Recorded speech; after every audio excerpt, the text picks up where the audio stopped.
السلام عليكم. هنتكلم النهاردة عن عيلة جميلة قوي. هنتكلم النهاردة عن وحيد سيف وعيلته الجميلة. صلى على النبي وكل من النبي صلي عليه. يلا نبتدي الحكاية.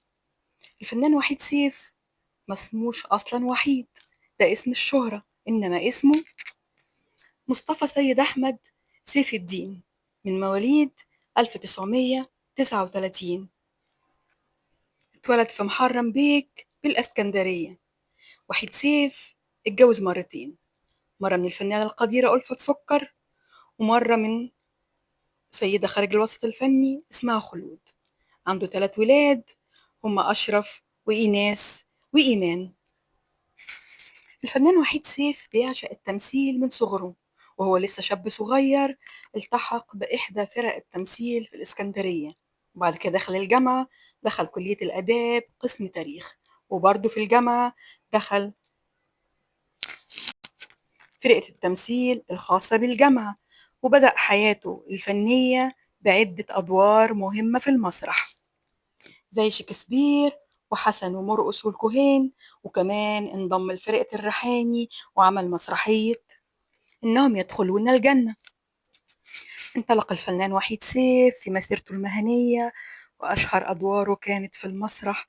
عمل مسرحية عازب وثلاث عوانس، ربابيكيا، دول عصابة يابا، قشطة وعسل، شارع محمد علي، دي أشهرهم طبعا. ولكن ليه العديد من المسرحيات لأنه هو كان نجم كوميديا.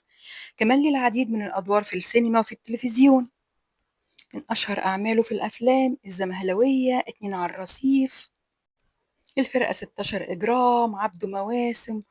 وليه من أكتر من 200 فيلم موجودين في أرشيف الخاص بوحيد سيف.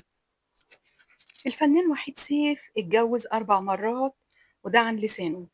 أولى زوجاته كانت الفنانة القديرة ألفت سكر، وهي أم أولاده. وآخر زوجاته سيدة من خارج الوسط الفني اسمها خلود، ودي اتجوزها سنة 1994، وفضلت معاه لغاية وفاته سنة 2013. الفنان وحيد سيف مر بظروف صحية صعبة، للأسف كمان اتشخصت غلط. اتقال له إن عندك الصفرة، لكن هو كان عنده حصوة في البنكرياس، وعمل عملية خطيرة. العملية أدت لمضاعفات كبيرة جدا، منها فشل كلوي وتضرر الكبد. وقعد يعاني فترة طويلة جدا من العلاج، وتدخل الرئيس حسني مبارك وأمر بعلاجه على نفقة الدولة، وراح للمستشفى العسكري. ده كان ليه دور كبير قوي في رفع حالته المعنوية. بعد كده سافر المستشفى الأمريكي في بيروت يتعالج هناك، وبقى زي الفل. ورجع مصر، لكن جات له انتكاسة. ومع مرور الوقت اتدهورت الصحة تاني، وجاله جلطة في الرجل. دخل في مرض الموت وتوفاه الله سنة 2013. الله يرحمه ويغفر له. نتكلم بقى عن أشرف ابنه، أشرف سيف، الشاب الجميل اللي كان بيمثل في بداية حياته، واللي هو شديد الشبه بمامته ألفت سكر. أشرف من مواليد 1962، يعني دلوقتي بقى عنده 63 سنة. ما شاء الله كبرت يا أشرف. طول عمرنا عارفين إن هو شاب صغير، لأن هو اعتزل بدري قوي، وإحنا دايما فاكرين إن هو لسه شاب صغير. زي ما قلنا أشرف مواليد اسكندرية، ودرس وتخرج من المعهد العالي للفنون المسرحية. وطبعا هذا الشبل من ذاك الأسد. طبعا أبوه ممثل وأمه ممثلة، فطلع متشرب ومتعلق بالفن.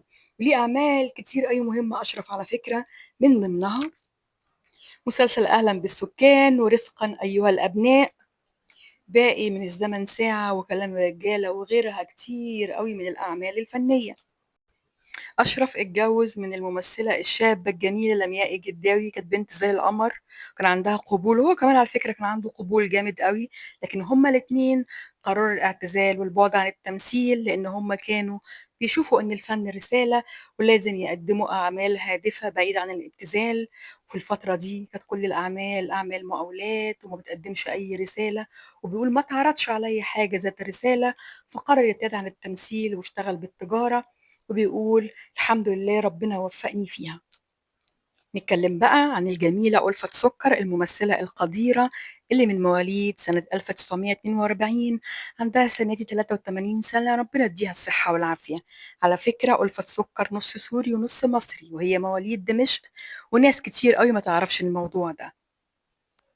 الفنانة ألفة سكر من عائلة فنية، فليها أختين بيشتغلوا بالتمثيل، ملك سكر وأمل سكر.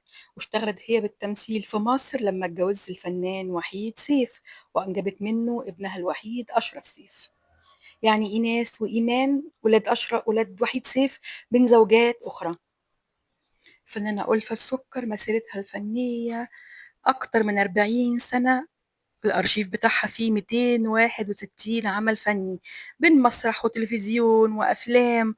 الحقيقة إن أرشيفها غني غني غني بالأعمال الفنية المتميزة، وهي ست محترمة جدا وبعيدة كل البعد عن الابتذال.